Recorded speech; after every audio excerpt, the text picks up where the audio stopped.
Tez. Welcome to the TezDown.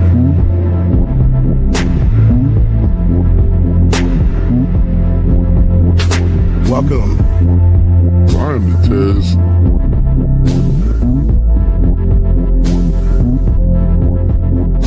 Mic check 1 2. Welcome.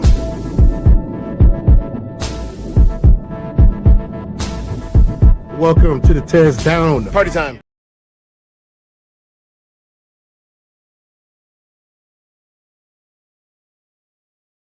Welcome to the TezDown. We are back, and I think it looks better this time. I think it feels better this time. So let's get going. Let's get back into what we were doing.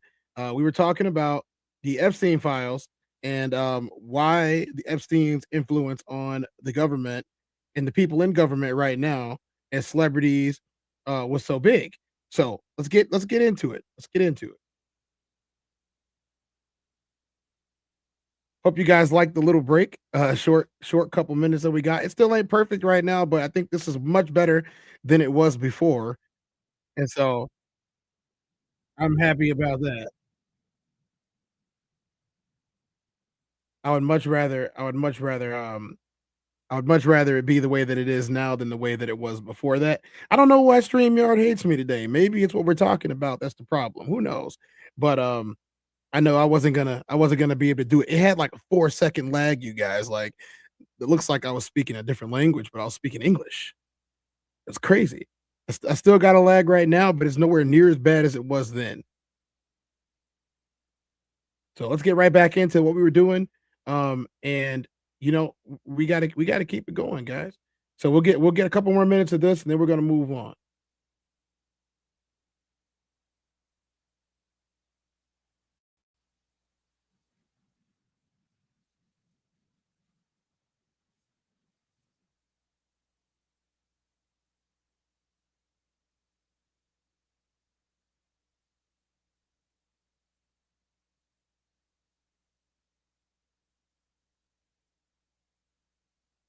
What is going on here?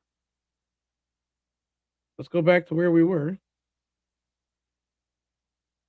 Influencers, including the Hodge twins, Alex Jones, Rogan O'Hanley, and Liz Wheeler, expressed skepticism. Bondi herself faced particular criticism from many in the MAGA movement. Yes, Rogan that's called a the lot better. administration's reversal a line in the sand, particularly for supporters who had backed Trump based on promised transparency surrounding the Epstein files. This began to frustrate Donald Trump. In mid-July, he characterized the Epstein files as falsified documents created by political opponents such as Biden, Barack Obama, and Hillary Clinton. Now, this is important because remember, Trump himself and his surrogates were calling for the Epstein files to be released. And this goes as far back as 2015. When Trump was asked for his thoughts on former President Bill Clinton, he responded, "Nice guy, got a lot of problems coming up, in my opinion, with the famous island with Jeffrey Epstein. A lot of problems." Later that same year, when asked again about Clinton and the alleged sexual abuse that took place on Epstein's private Caribbean island, Trump said, "That island was really a cesspool. There's no question about it. Just ask Prince Andrew. He'll tell you about it." Fast forward a decade to his campaign for Look at all that re-election, and you have deflection. tons of statements from Trump surrogates and his allies proving that this isn't a Democratic Party instigated campaign to hurt Donald Trump. In December of 2023, Kash Patel posted on Truth Social, "I've been calling for all of it to be released so the public can have accountability. We must find out who pedoed around with Epstein." In September of 2024, Patel posted again on Truth Social, "Anyone else want to see the Diddy list that the FBI and DOJ have but won't release, like the Epstein Black Book? The deep state won't end until we put Donald Trump back at 1600 Pennsylvania Avenue." And in January of 2025, at his own Senate confirmation hearing, Kash Patel publicly stated that he would help secure the release of the Epstein files. Senator Marsha Blackburn asked him, "So will you work with me on this issue so we know who worked with Jeffrey Epstein in building these sex trafficking rings?" Patel responded,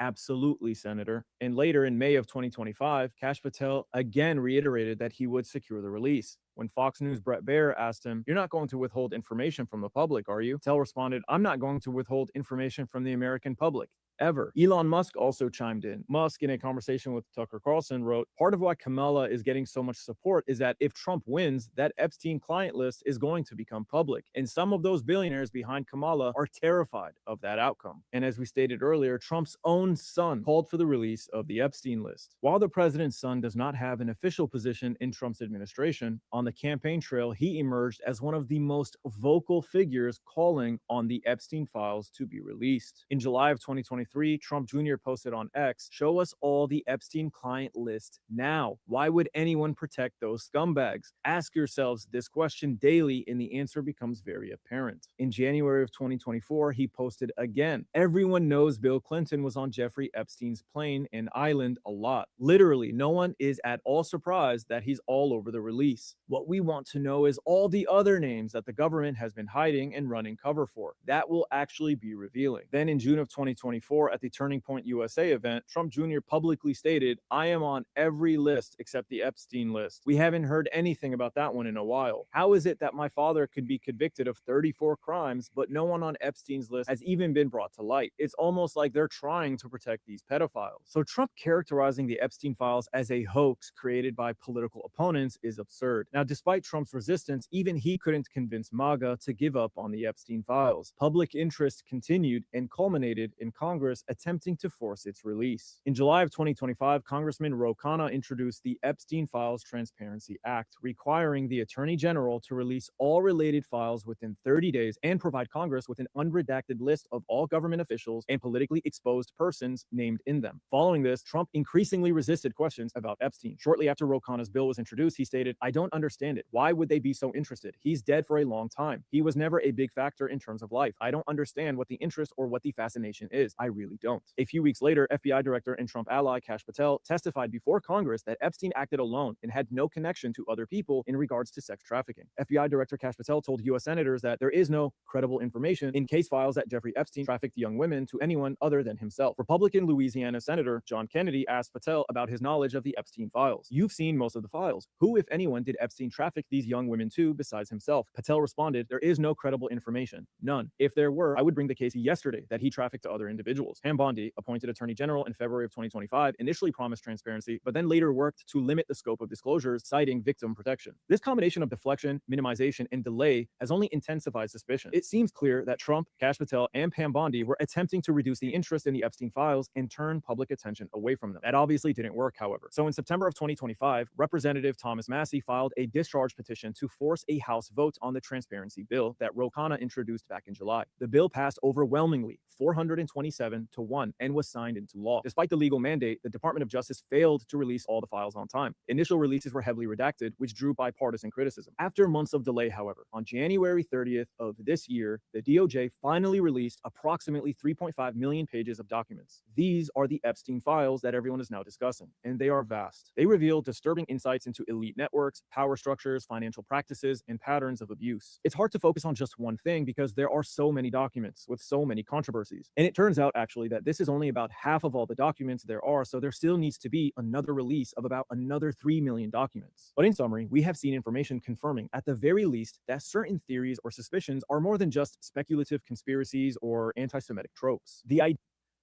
Okay, so I'm gonna stop them there, and we're gonna move on with our show for today. But let's face the facts here, guys. There is a problem. There is no conspiracy except to cover it up. And there's so much information here, millions of documents, hundreds of thousands of pictures and videos. They're just now scratching the surface of this thing. Today, the right side, or I guess you can call them the right wing, blocked former President Clinton from testifying in his involvement as well as the others' involvement and what he knew about this case. And I don't know why they blocked him from saying it, but they blocked him in his testimony that he was supposed to give today. We're gonna find out what that's all about soon too. So I don't know. You know, they're all in bed together, but we wanted to see what he was gonna say. I would be very weary of the people that you praise and very weary of the people that you worship, because 9 times out of 10, those people with that money are doing things to get that money and to get that influence that are not very wholesome. They're not very good things to do. And, you know, the CSAM that we got going on right now with these kids is really bad. So I'm worried about them. I'm worried about the witnesses on if they're going to be treated correctly. I really am. And I hope that the truth starts to come out and these people start getting arrested. I don't care if they're some of your favorites in entertainment and music. It doesn't matter. They need to be.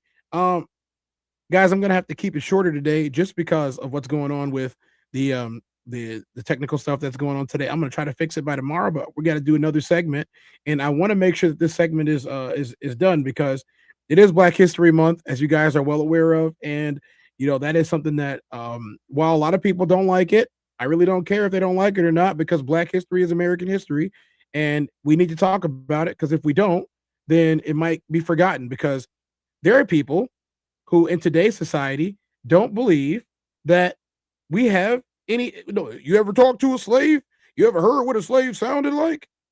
Yes. Yes, we have heard what they sounded like. What are you talking about? But like they were still alive in the 1940s and 50s. Who didn't know that freed slaves, people who were actually in bondage, were still alive in the 1950s? My grandparents were all alive in the 1950s, and I talk to them all the time. My grandparents were all alive in the 1950s. So you had to have known that they had parents and grandparents too. If they had parents and grandparents, the odds were that their parents and grandparents were either slaves themselves or the children directly from them. So we're going to listen to voices from Broken Chains in the past. And this is what he had to say about it. So this is an interview with Fountain Hughes in Baltimore, Maryland on June 11th, 1949. You know what I'd rather do? If I thought had any idea that I'd ever be a slave again, I'd take a gun and take care of the rest of it because you're nothing but a dog. That's what he said. That's what he said. We're gonna hear it from his own mouth, his own voice. And I want you guys to pay close attention to what we're hearing and what we're listening to.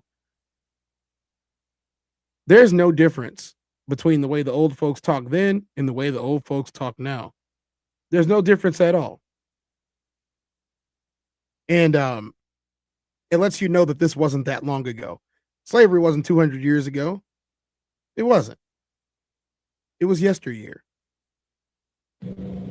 Colored people are free, ought to be awful thankful. And some of them are sorry they are free now. Some of them now would rather be slaves. Which would you rather be, Uncle Sam? Me? Which I'd rather be? You know what I'd rather do? If I thought, had any idea, that I'd ever be a slave again, I'd take a gun and just end it all right away. Because you're nothing but a dog. You're not a thing but a dog. Night never comes out. You have nothing to do. Time to cut tobacco. If they want you to cut all night long out in the field, you cut. And if they want you to hang all night long, you hang. Hang tobacco. It didn't matter about your tired, being tired, you're afraid to say you're tired. They just, well,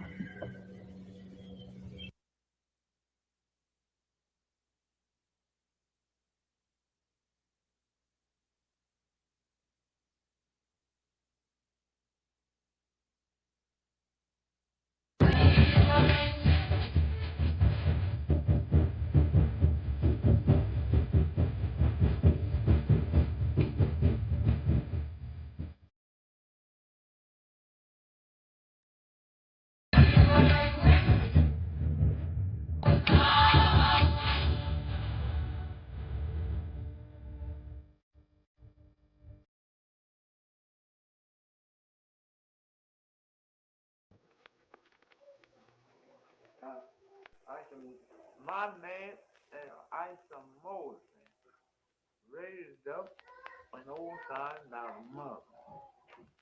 My old master and mistress raised. My master was named Louis Morris. My mistress was named Blanche Morris.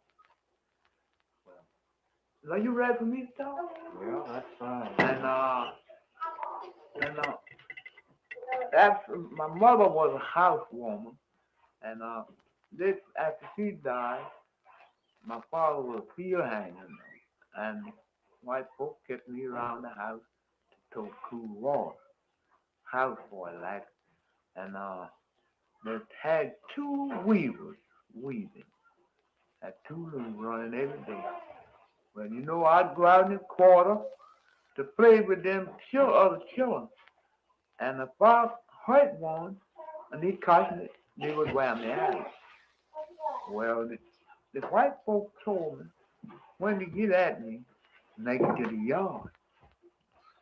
And sometimes I'd go out there and get the plane, and one would hit me, I'd get a break. Mail it to them to the yard I made. Don't nothing say like that. And I went all that way, and then again now, my master was named Lewis. You got that, and Miss had a master named, young master named Lige Mosley. He was a doctor. And Beth Mosley, he was a farmer. Frank Mosley, he was a farmer. Joe Mosley, he was a farmer. Well, I had two mistresses, Betty Mosley and May Jane Mosley. Them was my mistress. And then, as I went on to tell you about the made lasses way back then, and they had no iron mill like got made wood, had carpenters made wood mill. And they grind that lasses, and they had about big kettles to make it in, you know, had to put thick kettles on. And when that lasses was made, they had poplar trolls to pull that lasses in, no barrels at all. I never see the barrel long then, nothing but trolls. And when they get the lasses made, they had planks to cover them trolls. Oh, for cover.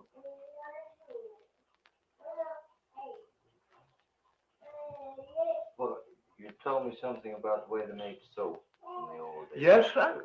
I can explain that. Now, I was large enough to tote water to the soap maker, put on ash hopper. They had a bad,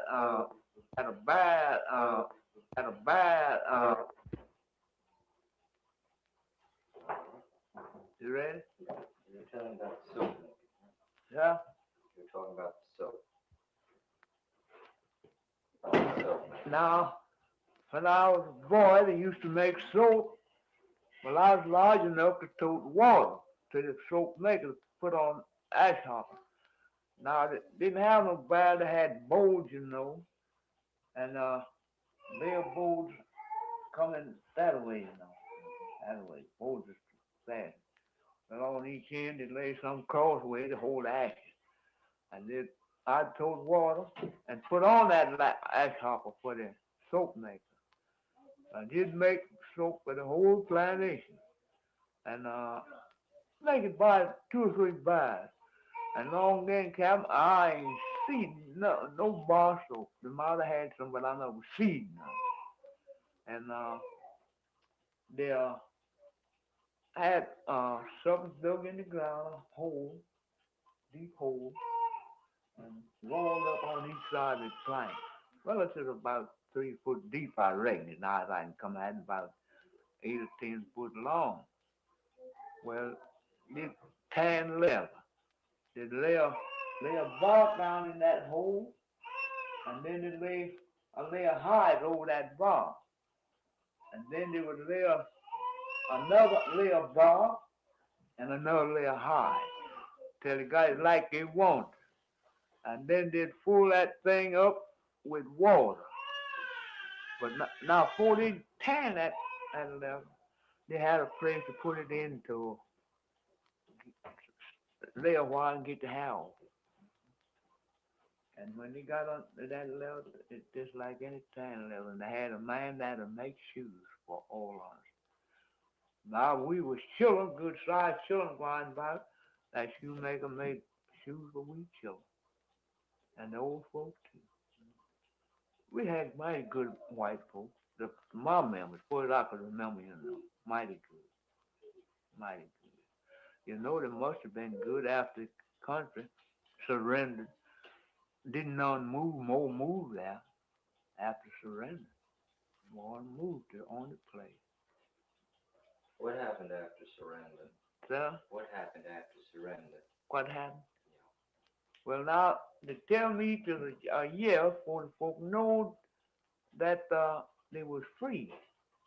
And when they found out they was free, they worked on shares, they tell me.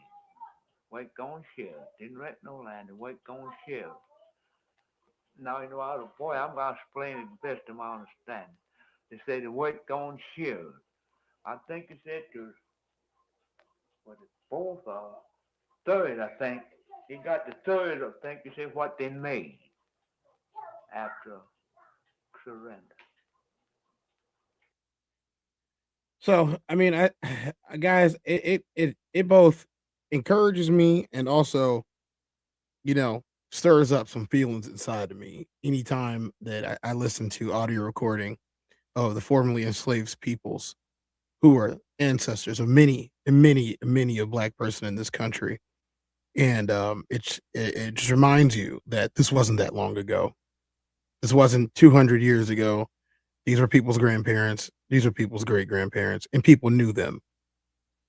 If anybody needs to understand what I'm talking about, this was 1950.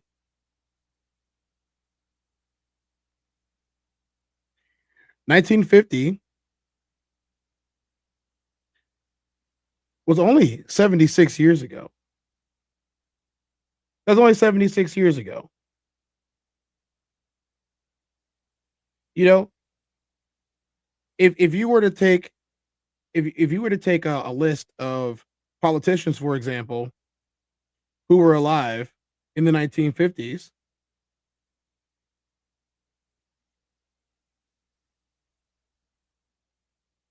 you would see exactly what I'm talking about. People who were born in the 1950s, like Chuck Schumer.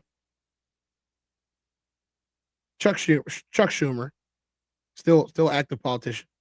If you guys didn't know that. Charles, as some people might call him. You know, our president. Yes, the president.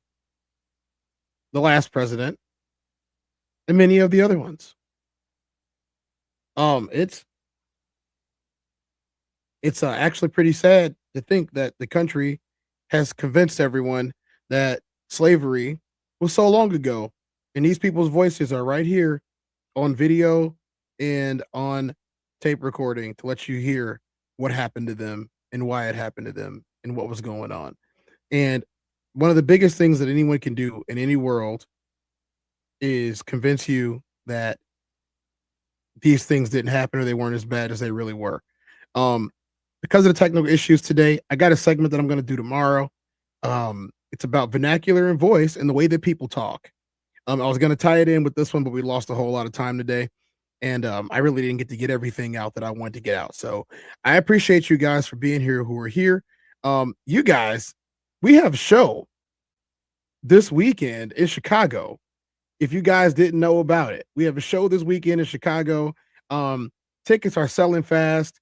I think it's going to end up being standing room only, which is going to be awesome if by the time that those tables are all sold out, and they might be sold out already. So if you guys don't have your ticket, make sure you guys go and get your ticket and join us for this show. In any type of way, that's a parlay you could take to them. Having that aura, I got that glow. They hate it worse when they know that you know. Walk in the room like I'm covered in gold. I used to suppress it, was about to implode. I used to suppress it, was about to explode. Sore thumb in the room everywhere that I go. Black sheep for the fam, used to think something was wrong. Took a little time to realize I was chose. Took a little time to realize I was special. Ever since birth, been a cold under pressure. Wanna be great, gotta do a little extra. That's why I grind with obsession. Everything about me irregular, everything about me is pressure. Maximum effort, no box left unchecked on the checklist. No stone left unturned, mash on the gas and etc. Or farming hoe, I'm up in rank. Step in the room, they pave the way. I get treated like a milli tank. Southpaw like I'm really tank. I do things that they really can't.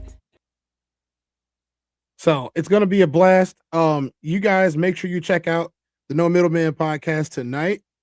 Make sure you check out the No Middleman podcast tonight. Let me go ahead and put the placard up for anybody that doesn't know where to find these other streams at. I'm gonna go ahead and put it up right now so you guys don't have any excuses as to why you couldn't find where we go live at. There you go. As you guys can see, we are here right now on the TezDown. You can check out everyone from the Raw Society Coalition at the Raw Society Coalition YouTube channel, as well as the Raw Society Coalition on all streaming platforms, and all of the other social media platforms as well. You have the Classic Codes. Classic should be coming up with a show in about an hour and a half. You guys can catch the Classic's afternoon show. Hopefully, Classic doesn't have any of the technical difficulties that I had today. I hope not. We got Souls of Thought, which is where you can also find the No Middleman podcast, along with Uncle Plug TV and Conversations with Soft Rain, and maybe the special guest. And you guys are here right now on the TezDown. I don't have to tell you that twice. It's everywhere, right? You got TezDown here, TezDown there, TezDown up there, TezDown. When you click the link, we love it. I do. I know I do. Yeah, look, see, there we go. There you go again. TezDown. Boom. Right back. So I have so much more to talk to you guys about. I have so much more to tell you guys about. If you haven't subscribed to my channel yet, please go ahead and subscribe. And if you didn't send a like, please go ahead and send a like. We've been a little bit light on those the last week or so. We're trying to get some more stuff out. We're trying to get some more things done. And I want to be able to start implementing some more of the stuff that I do in this show, because it's a whole lot of fun. And if you don't like it, then we're not a match. If you don't like it, we're not a match. I'm gonna hit you like this real quick. That's all it takes. That's all it takes. That's all it takes for me. And I just want to say I'm happy. I'm excited. As you guys can see, I'm ready. I am ready for this show. Ready to be in front of you guys live on a crowd where you guys can interact with us. Buy merchandise if you want it. You guys can buy some of the same hoodies and sweaters that we're wearing, the t-shirts, and probably a hat too. It's gonna be nice. They renovated the venue recently. We're one of the first people to be able to use it to its full maximum extent. I'm really excited about this. I really am, and I hope that you guys are excited about it as much as I am. I know everybody in the Raw Society Coalition is super excited about this, and I just feel like it's gonna blow the doors off the entire place. I really do. And I know that I'm coming with it. I know that Classic's coming with it. I know that Sovereign's coming with it. I know that Uncle Plug is coming with it. And I know for a fact that Souls of Thought is coming with it too. So we'll see you guys there. I'll see you guys in 24 hours right here on the TezDown. I'm Tez. I'm 2-4. This has been the TezDown. I thank you guys for coming again today. Make sure you check out those channels. I don't know. How about this? If you guys missed the TezDown today because of what was happening with the stream, or if you guys just missed being able to interact with me as much, go back and watch one of my older videos on some really cool stuff, because we put a lot of work into those. And then tell me what you think about it. And that way we can continue the things. If there's a topic that I haven't talked about that you guys thought I should have hit a little bit harder, I'll take suggestions. I do take suggestions on topics. For the record, if you guys got a topic you think that I should hit again because we hit it hard the first time and we didn't hit it hard enough, and you need a round 2 on the topic, I will give you a round 2, or maybe even a round 3, 4, 5, 6 till you get TezDown syndrome, smacking it all over. Hey, stop it. I'll do that for you. Just let me know. Until then, until next time, until tomorrow, what we got in the chat? Let's check on the chat real quick. She said we're going to have a good time. We got the Discord link in the chat. Oh, we got Classic's in the building. What's up, Classic? Into Deep is still here. What's up, Into Deep? Thanks for sticking around through the whole show, even with the technical difficulties we had today and are still having right now. StreamYard just told me that it didn't want to listen at all. Just told me. No. What? I said no. Why not? I don't want to. StreamYard just decided that it didn't like me today, y'all. But you know what? We powered through and we kept it going. We had a whole lot of lag, technical difficulties, stuff not playing, me getting kicked out the studio, the whole 9 yards. They don't want me talking about the truth. So you know what? I'm going to keep talking about the truth. I'm going to keep pointing the fingers at these grifting ninjas, and I'm going to make sure that the people who are paying them get exposed just like them. That's it for today. I'm the TezDown. We are out.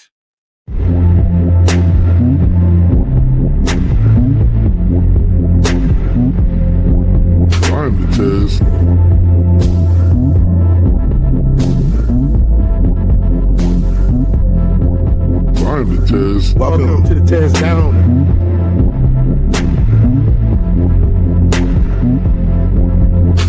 Welcome. Finally, Tez.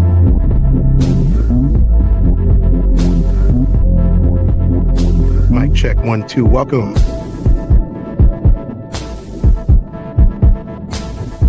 Welcome to the TezDown. Party time.